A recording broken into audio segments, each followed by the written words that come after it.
Hey, everybody. Welcome to the First Customers Podcast.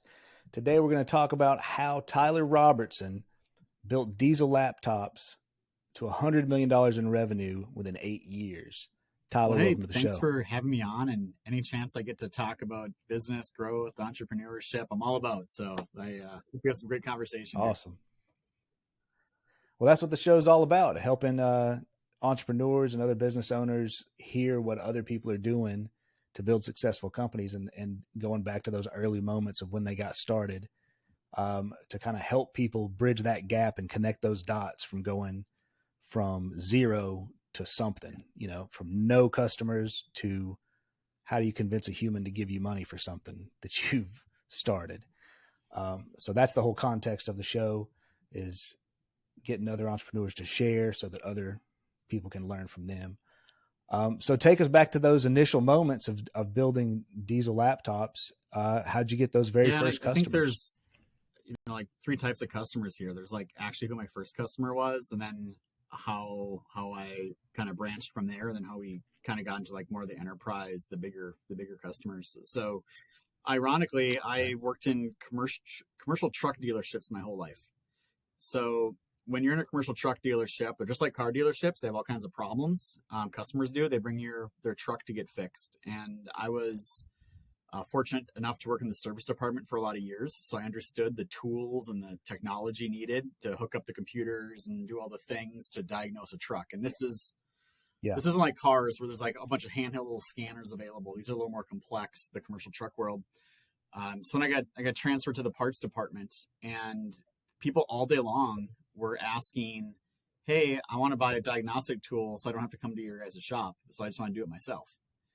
And up until then, nobody in the parts department across this big organization, right, with the whole state covered, multiple locations, nobody actually knew how to do any of that on the parts side of the world. I'm like, well, I work in the service side. I know exactly what you need. So I started through the parts department. I was parts manager. Started selling the software that customers needed to do this. And I'm still working for someone else. I'm not doing anything myself yet. And the problem is if you sell a piece of advanced software to a 55, 6-year-old shop owner, he's got no idea how to even install it. So then I'm doing like Right. tech support and installing all these different computers. I'm like, this is a pain in the ass. So I called up my manager, my boss. I'm like, hey, I got an idea. How about I buy the hardware from you? I'll buy a laptop from Best Buy, wherever, and I'll make kits that are ready to go. That way I don't have to deal with installations. I don't have to deal with like troubleshooting. Like they can just buy a whole kit ready to go. So I'm like, he's like, so you're going to buy product from me, bundle it with something else and sell it back to me. I'm like, exactly. He's like, all right, we'll try it. So, I bought some stuff from him. I bought a laptop. I put the whole kit together, sold it to my own employer, and they put it on display on their counter, and lo and behold, customers started buying it. So my first customer was Wow. actually a distributor, I guess, in that sense, and it was my own employer at the Wow. time. So that was the first one. But what That's happened cool. right after that is I had the bright idea of like, well, heck, if people in Columbia, South Carolina need this tool, probably everybody else does. And I didn't know what else to do. I didn't have a website, I didn't have a brand name. I'm like, I'll just go throw them on eBay. And I threw one on eBay, and the dang thing sold in like a day. And I was like, oh, let me go build another one, and let me go raise the price a couple $100, and boom, sold right away again. So, I Wow. think I learned early on customers were looking for solutions to their problems. They didn't really care Yeah. what the product or brand was. They just had a problem they were trying to fix. And I happened to have the right set of knowledge and kind of at the right place at the right time to start putting these kits Right. together. So I had none of my own products at the time. I was just bundling other people's stuff together and making it easy for people to buy and get going.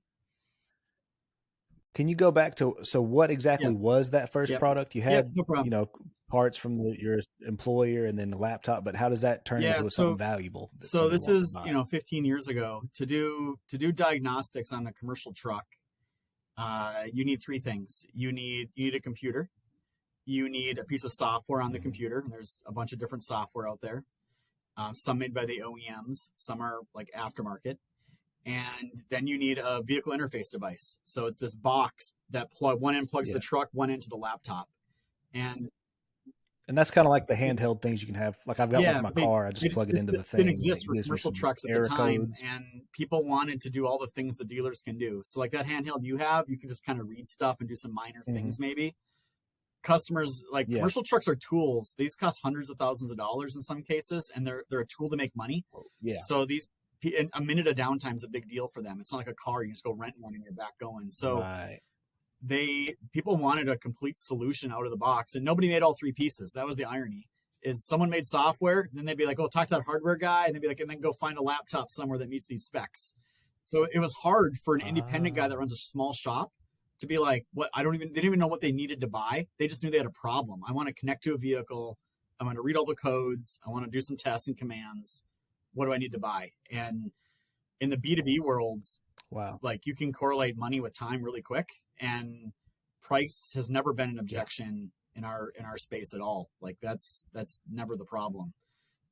It's there's other problems that we have to other objections, but yeah. So yeah, Especially, yeah, in trucking where, yeah, every minute of downtime means the load's not getting there. They're losing dollars. Yeah. oh, Directly affects revenue. And so you're helping diagnose the problem quicker if you've got an easier way to so that figure out that what's was my wrong. company, right? It started with just selling a diagnostic tool, but we really what you're talking about is being efficient at something, right? So I think anyone listening to this, if I was like, hey, go fix your your lawnmower, right?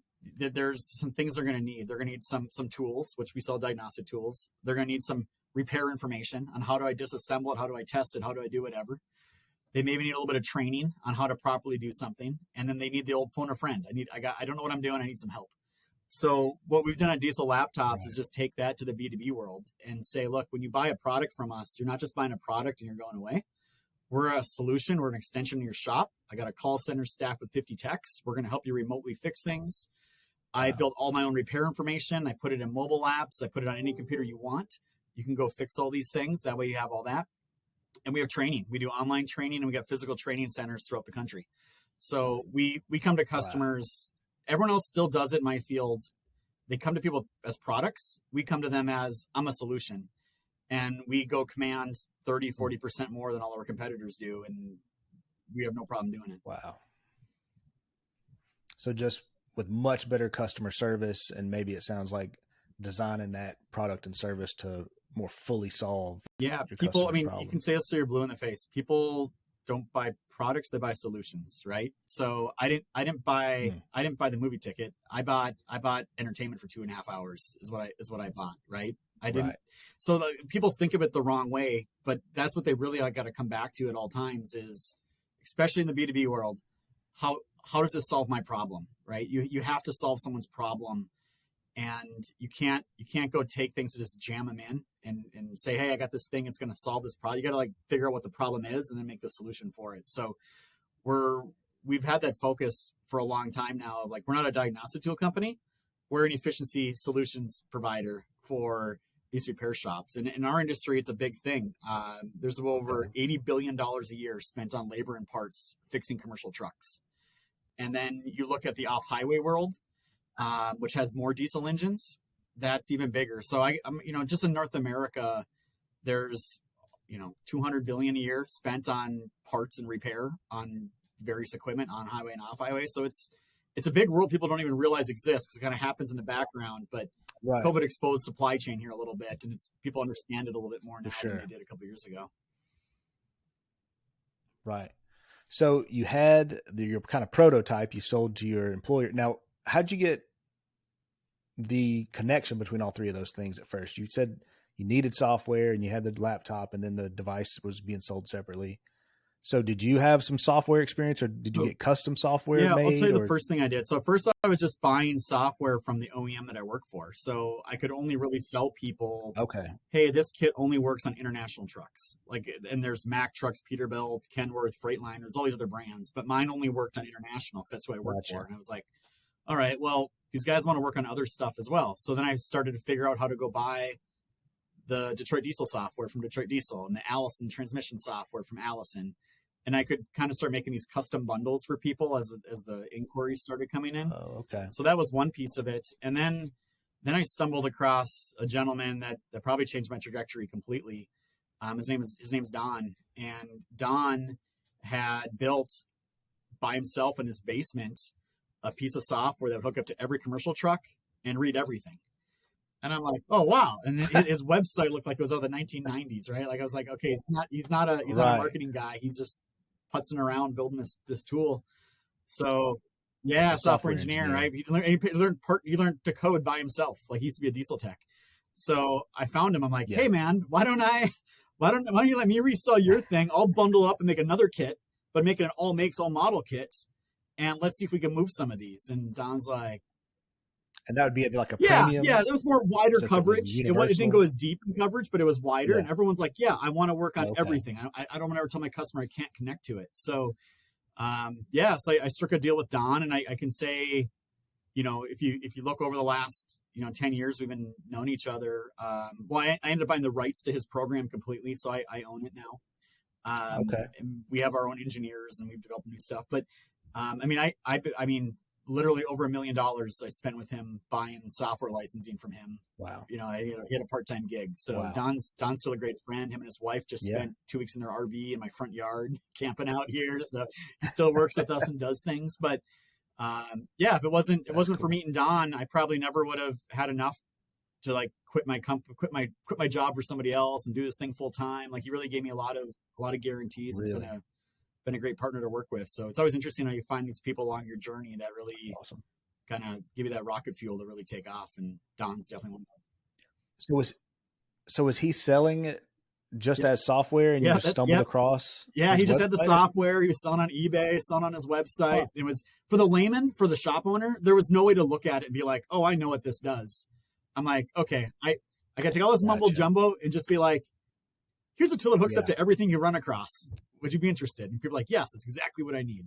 So it was just getting it out of the engineering speak and putting it into marketing speak, and getting people, again, frame it as the solution, don't frame it as the product. And that's really, what we've been able to do with that product. So yeah, so that was the first one. And then the second piece that came right after all this was selling all these tools. They're telling people all the fault codes and all the problems.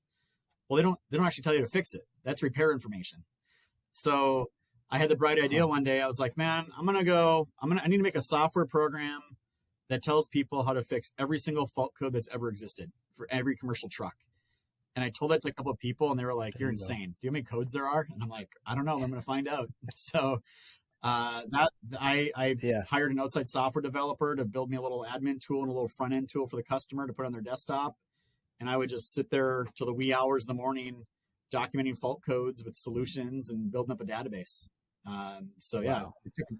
So that's awesome for like SEO and showing up for search results and stuff. If you're there's probably some of them where you might be one of the few resources on the internet for some of these. It's really weird. codes. Like, yeah, you mentioned that. Like some of our top performing blog posts are really specific. Like Cummins fault code 3582 and how to solve. And that's like, brings you like 4,000 clicks a month. You're like, okay, like people. It's amazing how much when you niche down like that, how many people really have that problem. And once you position yourself as the authority in a specific field, you start building the brand and a following and all the things. And that's definitely happened over the years. It went from me to run a lot of paid search to organic search is our number one driver now. Wow. Yeah, that's awesome. So you had the distributor as your original customer, and then, random sales on eBay and different maybe online methods. And your target audience overall, you said, is repair shops. So you're not necessarily selling directly to companies unless they have their own self-service shop or something. So how'd you go from that one distributor to finding other customers? I know that, people are searching for this stuff, but did you set up, a website, or what was kind of that early marketing process of figuring that out? Probably content and happy with just doing what I was doing. I had a 1-year-old, a 3-year-old. I got a 6-figure job at work. I'm now making, 10, 15 grand profit a month on my side business. Granted, I'm working like crazy hours and not seeing my family at all, but I'm like, okay, I can keep doing it. Money's good, right? So had everything paid off. I was like, okay, this is starting to get ahead in life. And then the company I was working for came to talk to me one day, and they're like, hey, you need to we're going to stop buying from you. You need to quit your side business. I'm like, oh, really? Like, what? Why? Like, well, Dang. now you've empowered a bunch of people to work on their own stuff and they don't need to bring their equipment here. I'm like, well, I've always agreed not to sell my product in South Carolina. I haven't been, you have, but I'm selling them on eBay in other states. Oh, okay. And they're like, yeah, you need to stop doing that. I'm like, well, that doesn't impact you. He goes, yeah, it impacts our other dealers that we work with and blah, blah, blah. And I'm like, well, here's the thing. Like, if the only reason people are coming to you is because you're the only ones with the tool or the only ones with knowledge, like that's a Yeah. bad business plan and you're not going to make it long. So I was, and they're like, if you Right. don't quit, you're going to get fired. I'm like, okay, great. Been here 10 years, like making six figures, 1-year-old, 3-year-old wife, wife Yeah. doesn't work. Stay at home mom. I'm like, this sucks. So I did what I think everyone does. They call their dad and I'm like, hey dad, here's the situation. What do I do? And he's like, man, you need to quit that side business. Like, look, you either get that solid paycheck, you're making good money, whatever, just sell it, do whatever with it. Like, all right. So then I called Don and I'm like, Don, like, here's a scenario. Like, what do you think? And he's like, man, I think you should quit your regular employer. I'll give you exclusive rights to the software for North America. And I think you can go make it a big thing. I'm like, okay, I appreciate it. I don't know. Like, we'll see. And then Yeah. And how far into the business is this? Like, how 2 long years, have you maybe been doing year it? and a half. Yeah. So like Okay. things are still like, they're still going up and to the right. So you're like, okay, maybe, I don't know. It doesn't completely supplement my full-time job and health insurance and 401k and Yeah. college funds for the Right. kid, like you're like, okay. But I'll give my ex-wife, I'll give her credit. She said, hey, screw that. Just quit your job and let's just see if we can make it work. We got no debt. She's like, what's the worst that happens if it doesn't work out? I'm like, well, I guess I just go work for somebody else. She's like, exactly. So I'm like, okay, like Yeah. we got some money saved up. We got no debt. Let's give it a shot. So I immediately said, okay, I need a website. So I went and bought, like the crappiest shopping cart they had on GoDaddy at the time and built like the worst template site you ever saw. And just said, I'm going to hit eBay a little bit harder and, quit my job. And it kind of got forced on me. So I probably would still be kind of putzing away doing my thing if my current employer didn't give me an ultimatum, which ended up being one of the best things that ever happened to me in hindsight. So that's where I got serious about it. And I got focused on SEO. I got focused on, okay, what if eBay, you start de-risking yourself, right? Because I was doing so much on eBay. I was in eBay. They're always screwing around with their top rated sellers, their fees, their catalog. I was like, man, like I can't, I got to diversify away from eBay. Like what if they screw me or I screw up some buyers and they kick me off? I'd have nothing. So that's when I was like, got to go build my own website. I got to go figure out SEO. I got to get my own traffic and start building my brand. And that was about 8 years ago now. Wow. And so you started off with the GoDaddy cart. Talk a little bit about how your e-commerce. Yeah, evolved. I was shocked when someone bought something off the website. I remember the first sale came through. I actually called them. I'm like, how did you find me? Like, why did you buy from me? Because this site looks like utter crap. Like, how did well, no, I Googled, you showed right up, and that's the exact thing I need, and I ordered it. I'm like, cool. Well, I got him here. You'll have him in 2 days. So, it was. I mean, you don't know anything at that point. You don't understand. Like, I knew nothing about paid search. I knew nothing about SEO.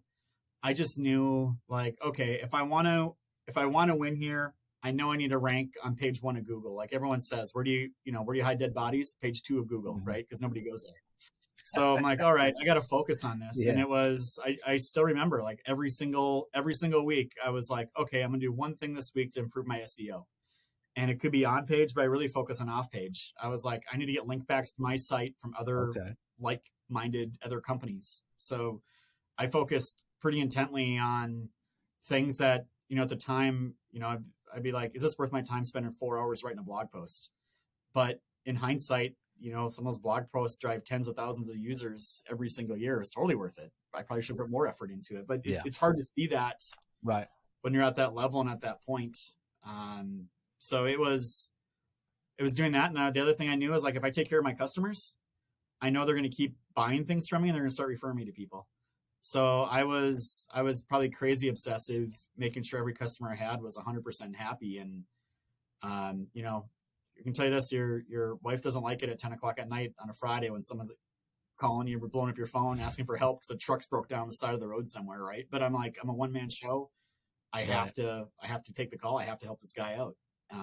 So that's just the entrepreneur life in the beginning. It's just you're throwing your heart and soul into it and trying to figure Right. out accounting and taxes and SEO and new products and customer support and running the UPS store every day shipping stuff. It's just Right. it's a lot. And I always tell people like I'm really Sure. glad I worked for somebody else for 10 years. I'm really glad my family, bunch of entrepreneurs, own some businesses, because this would be really freaking hard to figure out if you didn't have some of that life experiences. So kudos to all the entrepreneurs out there 100%. that are figuring it out. It's not a small hill to climb by any stretch.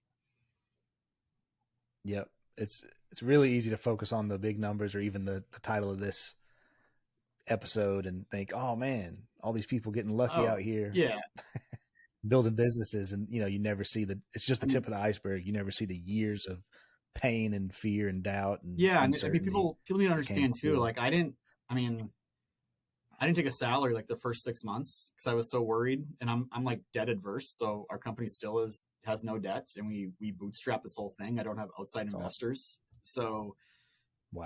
as I was growing, I couldn't take money out because I needed it for inventory and receivables. So as fast as I was making money and paying the tax guy and doing growing receivables and inventory, like there was, I mean, I went 6 months or so not taking a salary out. Then I finally paid myself like 40 grand a year and then 50, like it just, Yeah. there was up until recently, like it was impossible for me to go take out big chunks of cash out of the company because there was no cash to take out. Like it was being sucked.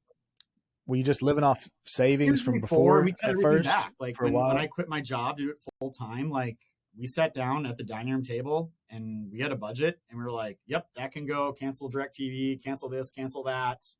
Like, how much cash do we have here? Yeah. So I was really fortunate. I listened to a lot of Dave Ramsey kind of before that time. So I was really focused on not having debt, having cash stacked in the bank. And I know a lot of times when the economy is good, people kind of laugh at that. Like, what are you doing? Ha ha. Ha. But man, I can tell you what, Right. like it saved me then. COVID came around and everything stopped.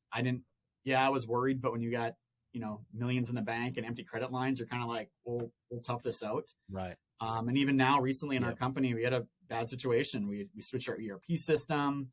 We weren't sending invoices to customers to Ooh. collect money. We weren't getting bills in the sit. Like it was just chaos. And all of a sudden, you wake up like, oh Yeah. man, I owe vendors, $12 million. Like, but I'm like, okay, so you had no idea. You had no idea because the accounting was all screwed up, right? But to be like, oh Right. well, we got cash in the bank and we have no debt. We're going to be okay here. So those are big safety nets for me, and it's probably throttled our growth a little bit, but I also know I'm still having great growth, and I'm able to sleep at night, and I have like almost zero risk with what I do. Wow. And so did that mean during COVID and the wildness of the economy in the past couple of years, even uh, you're able to kind of keep your staff and not have to do Yeah, layoffs or anything so like that? yeah, we've never had layoffs. So yeah, so Awesome. we've COVID. So okay, every entrepreneur's worst nightmare, right? Like is like, hey, my business is growing, Yeah. something will happen, it'll go off a cliff. But logically, we all sit there and say, okay, well, that's not going to happen because business went up slow or consistent. It'll go down slow and consistent. It's usually not like a cliff event where you lose 100% of your revenue, right? Yeah. It's over It was like a time. true Yeah. black swan event Well, that then happened. COVID happened and the phone stopped ringing and the internet traffic stopped and Yeah. the world stopped. And I mean, our sales plummeted. Wow. But we didn't, we actually shifted what we sold. We kind of moved some things around, put an employee expense reduction committee together. We did all kinds of things, and we actually maintained profitability all the way through COVID. And we actually Wow. stacked a lot of money in the bank. Like we were afraid banks were going to fail, like 2008, and we didn't get access to credit lines to get cut. So we like drew everything down. So we're sitting in this big pile of cash, and we actually, it was the irony was people were starting to lay people off, and so I was like, well, now's when we go build up bench strength. So let's go hire the good ones out there, and let's bring them in There the you company go. and build this up. So in hindsight, COVID ended up being one of the best Smart. things that happened to us in terms of employees that we were able to grab and the goodwill we built with employees. And we were very, very clear to employees on, hey, here's our daily number we need to hit to maintain profitability. And they all knew what we needed to do. They all rallied around everything we had going on. So it ended up, COVID wasn't fun for anybody, but I didn't lose a lot of sleep Right. over thinking my business was going to go to nothing. So was there an actual month, a full month, or any period at all where the actual trucking stopped? Because I feel like they were still taking stuff to stores for the most part, but there may have been a little blip there where there was literally a full So it stop. was I can't remember segmented, right? exactly. So grocery stores and Walmart, they couldn't haul Okay. stuff there fast enough. Other things Right. like big construction jobs kind of kept going because they were under contract and deadlines, but there were some segments that just completely stopped, like fuel hauling, because nobody was driving around anywhere, right? Like everyone Really? was sitting at home. You didn't have as much fuel at the gas Oh, station. like Yeah. So yeah. there was that. Actually, right now is probably one of the worst trucking economic times in a long time. For a lot of reasons, it's the bullwhip effect of COVID. Rates went super sky Yeah. high, then they dropped, and they got back to normal. Now there's an oversupply of trucks. All those ships that were off the ports all got all their stuff unloaded. The product finally made it to Right. stores, and all the retailers now have too much product, so they stopped ordering product. So there's this balancing act 2 years later that's still playing out in the macro Gotcha. economy. Yeah, rates are horrible right now. Here's the thing. I always say, like, look, I'm not going to be worried about what goes on in the world. I can't control any of that. I can only control my Yeah. attitude towards that. I just know I can control the things that go on in my business, and we can just plan for things the best we can. And by planning, you solve a lot of problems, and you tend to have a lot less stress going on in your life when you know you got things ready to go. Yeah. And that's a really good argument for going the bootstrapped, debt free, kind of Dave Ramsey style business because you're right. You're not going to take advantage of maybe the peak of any given time because you're not leveraging all the potential, equity Yeah. you have and getting the maximum growth.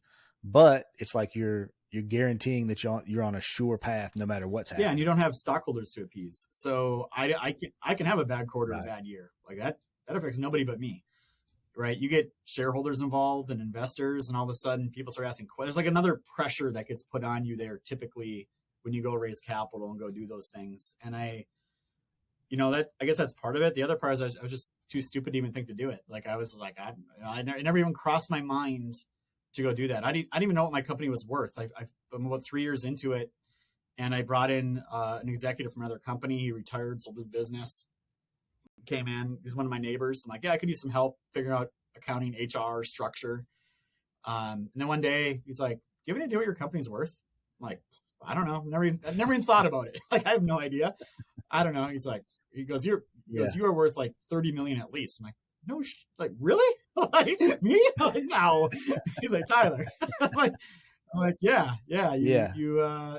absolutely. So, I mean, it's crazy now in hindsight. Like, I never built a company for valuation or to do those things, but I've been offered as much as 100 million for the company, and I'm still like, I didn't, I don't need it. That's not what I want to Wow. do. Like, let's go keep executing and doing the things we're doing over here because we're having a lot of fun. And I always tell people, like, Yeah. how many times do companies have an opportunity to go change the way an industry works? And it's not often. And we have that chance to Yeah. go really help a lot of people. So it's a different why Yeah. You're business. decentralizing. Yeah. You're decentralizing knowledge. And that seems to be like what's going to happen. Like they say, information wants to be free. And it's like eventually all the gatekeepers are going to kind of melt Oh, away and it's going to get to yeah, the people 100%. I anyway. mean, it's right to repair. There's a big movement going on with that. People want the right to Yes. choose where to fix your phone, where to get your car worked on. And I can Right. tell everyone listening to this, the people that own commercial trucks, they want the right to bring their truck anywhere to get fixed. And the OEMs do a tremendously great job of putting things behind paywalls or locking the users out of their own stuff. John Deere is one of the biggest names that comes up in this right to repair in this world. And it's companies like ours and associations we work with that are saying, no, we're not going to stand for that.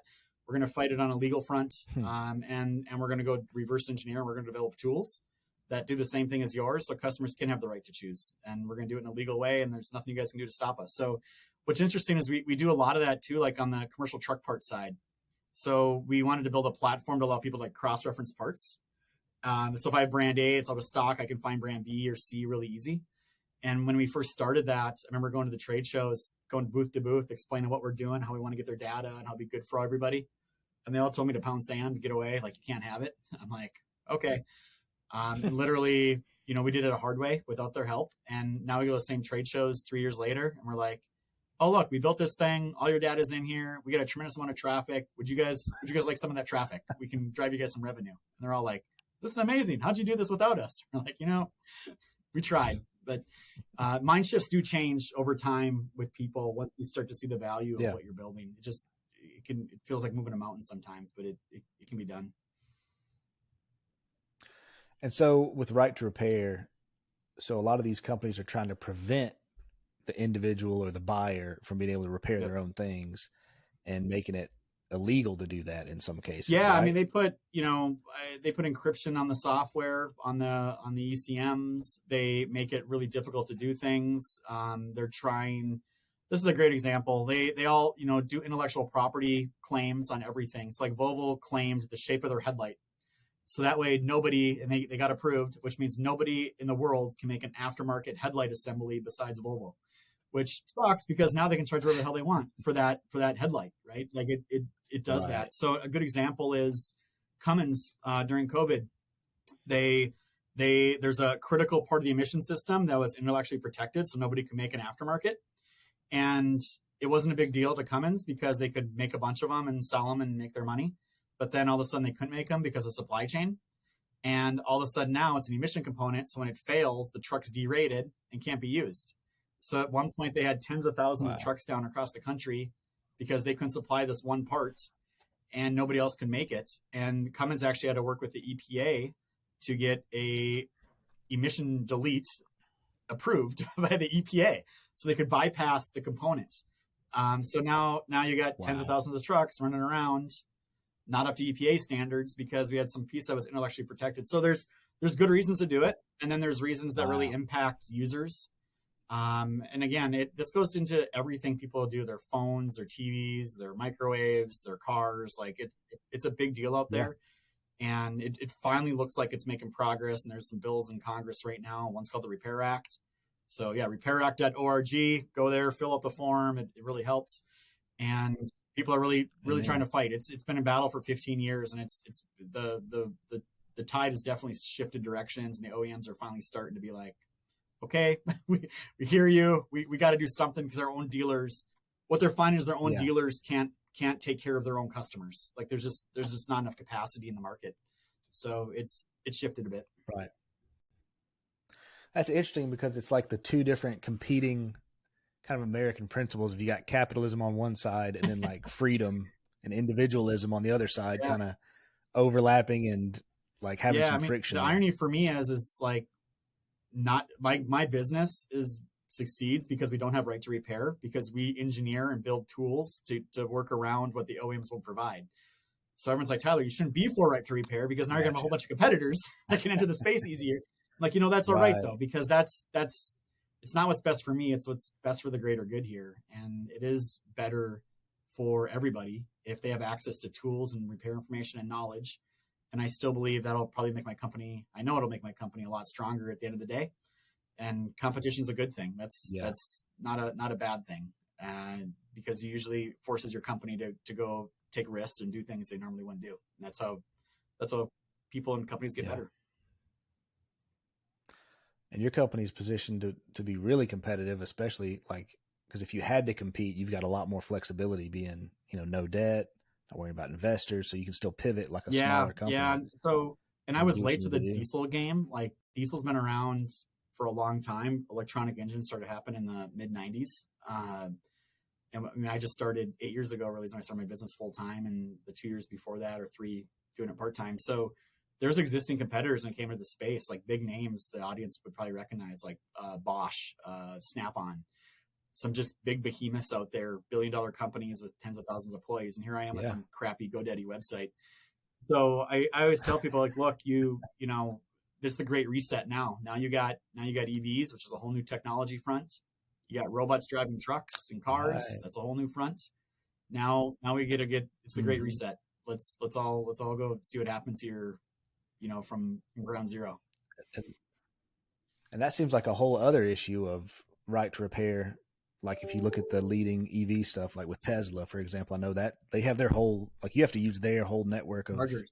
Yeah. You got to use their chargers. I mean, it sounds like they're going to convert their chargers to work with others, but yeah, I mean, that's anytime a new industry pops up, everyone's got their own idea for a standard, and it's just a battle to see who Yeah. wins. And it's going on right now in our space with smart trailers.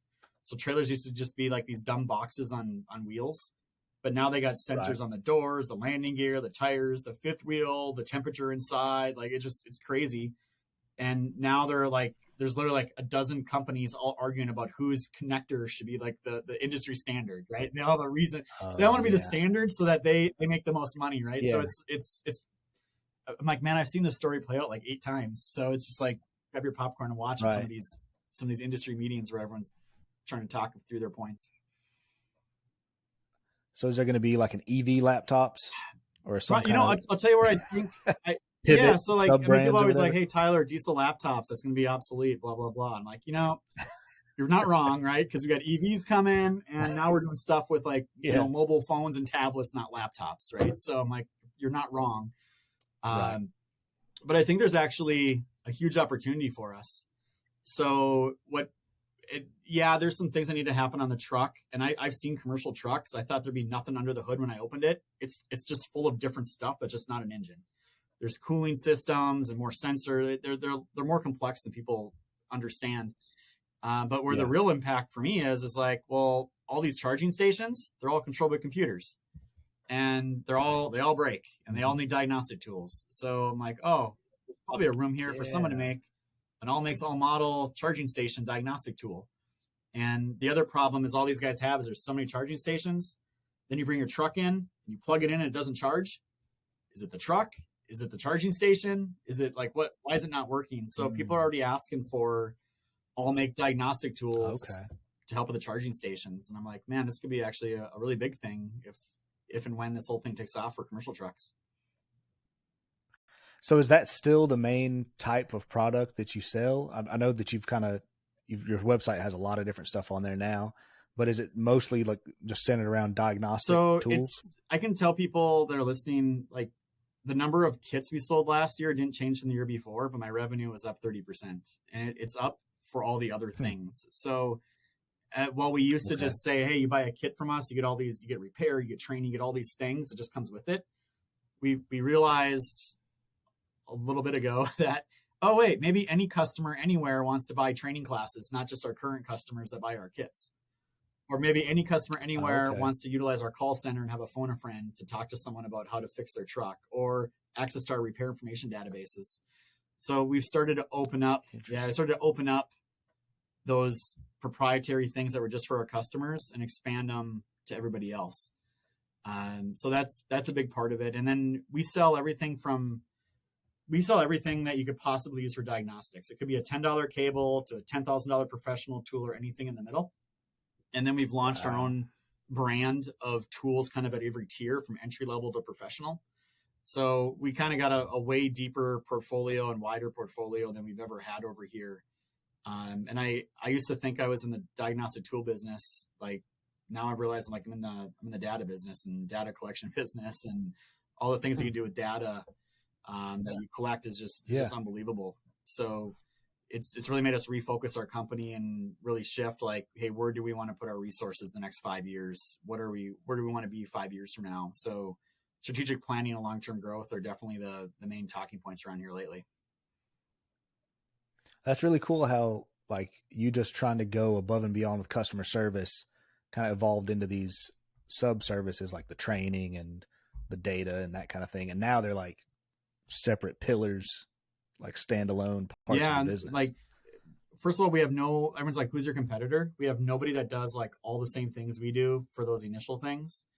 But for like some of the pieces, we do have some smaller competitors out there. But yeah, it's been eye-opening to us. Like the training thing, like everything's always a pivot. It's always a change. So like when we launched our training classes, it used to be, pay per online course or pay per hands-on course. And it kind of sucks to go sell 10 seats to 10 different people for one class. We're like, okay, there's got to be a better way. So one of the pivots we've done here this year is like, okay, forget all that. Let's just go to customers and just say for X dollars per month, you can get unlimited classroom training and unlimited online courses. Let's just make it a pure subscription model. And by the way, if you buy a kit or you buy a support package, we'll just include that with it. So it's been trying to get smarter about how we sell things. and making it easier for customers to engage and do business with us. So I'm in one of these weird spots where like we don't do outbound phone calls. We have a hard time managing the pure amount of volume and traffic coming at us efficiently. So it's Wow. So you're just about it's pure all inbound. inbound Yeah, we don't sales. have people calling people trying to cold call or do any of that. Like we just do online marketing. And I mean, Wow. in a given month, we have about 800 new customers. But the problem is we have so Whoa. many coming at us, we're not filtering them out. Like a guy that calls about a $10 cable, we're kind of treating the same way as a $10,000 tool. And we just throw more and more bodies to our sales department to keep using our old processes. So like I'm sitting here saying, man, we did 70 million in revenue last year. We're blowing up our entire sales organization and having to redo it because we're like, it doesn't work at our volume and at our scale anymore. And I'll never get to 100 or 150 or 200 if we keep doing it this way. Like we just can't, you realize you can't keep throwing bodies at problems. You lose that, sense of efficiency through that process. Okay, just a couple more questions here because we're coming up to the close here soon. So talk about your current sales structure. So you think of like your website, it's an e-commerce website, right? You just think, well, a customer can just go buy something. So what's the role there, or how's that work with actual salespeople helping people buy online, or how does that work? So less than 20% of our revenue happens online. So the other, Really? So the other 80% happens over the phone because, well, it's B2B, Wow. first of all. And people that are buying our products, Okay. There's a website with 1,000 SKUs on there and 1,000 products. They don't know which one they need. And some of these are pretty big investments. So a lot of it comes down to customers being like, well, here's my situation. Here's what I work on. What are my options? And we have to be able to be like, okay, these are the options we'd recommend for you. This is the way it works. This is how you can pay, all the things. So for us, the website is more of like, we focus on traffic and we focus on conversions. And conversions for us are definitely sales on the website, but it's mainly how many website chats, how many people fill out a form, how many pages do they visit on our website before they fill out a form. So our marketing department focuses on converting traffic is their goal. Get traffic, convert traffic, let sales go, close deals. So the problem we ran into is when you have hundreds of sales inquiries coming at you a day and you're not filtering it all out, you end up overburdening your salespeople. They have to become a subject matter on everything. And you can't do it. These are not people that come out of our industry. They're entry-level salespeople. So we really stumble. Like the stat I can give the audience is like our paid search when people fill out a form. So I'll tell you the good news is we have a 650% ROI. The bad news is 96% of customers don't buy a product from me within 120 days. And we spend about 2,000 hours a month chasing down that 96%. So you start looking at 2,000 man hours chasing down that 96% that never buy. So you're like, okay, what are we doing here? Why are we doing this? Like, how can we be better at these things? And they sound like obvious problems when I say them, but that's like months of us like having to figure out how do we measure this? How do we analyze it? Like how do we do that? Right. To even get that data and get that. And I was about to ask, like, how do you know? Like, how did you calculate it out of that? Like, or what tools are you using to figure all that out? We use Salesforce for all of our CRM and everything we have in there. We have inside our company. We have a Power BI guy that grabs data from all these places and builds us beautiful dashboards. Okay. But all that aside, like the way our processes worked, we couldn't even, when we first said like, what's our ROI on paid search? We couldn't even because our processes were so broken and fragmented, we couldn't even answer the question. So we had to go redo our processes, which involved change to all the salespeople and all the sales leaders. And then I was finally able to start getting some data in there to understand what's happening inside your own company. But when you're growing really fast, you don't think about those things. You just think about, give me more traffic, give me more phone calls, we'll sell more stuff. And we did that for 7 years. And now we're finally like, okay, we got to get better at handling what we got coming at us, because getting new customers is the most expensive way to go grow a business. Let's go figure out a way to sell more to our current customers instead. And we never go back to current customers and tell them about our new products besides a mass email campaign that goes out. We're not set up to do it today. And so that's one of the goals, is to get better at selling into your own Yeah, it customer has to, base. right? I keep telling them like, guys, you can't keep Yeah. depending on marketing to give you 800 new customers or thousands of leads a month. Like eventually that well goes dry. There's only so Right. many customers. Like we gotta start figuring out how to go get more out of what we got and get more efficient at what we got. Um, so it's, yeah, I've thrown a lot of bodies at a lot of problems over the last several years. And now it's kind of like, okay, I don't need more traffic. I just need to handle the traffic I got better. And a lot of that comes from Yeah. building the brand. So I wouldn't change anything. I mean, it's hard to beat. It's hard for competitors to beat me when they're Yeah. searching for my name on the internet. That's the Right. fortunate position we're in now.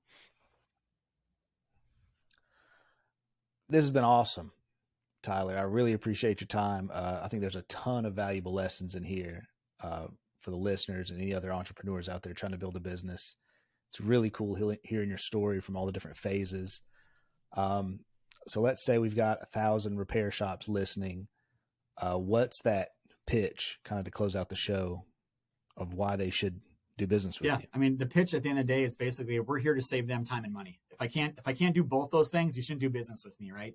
But I do know our company, we've sold tens and tens of thousands of these things. We have so many customers. I know I save them time and money. So we're here if they need us to facilitate that. Awesome. All right, shop owners, go get you some products from Diesel Laptops. Save yourself some time and money. And Tyler, Yeah, thanks no for problem. being here. Thanks for having me come on the show. It's a pleasure. See everybody next time.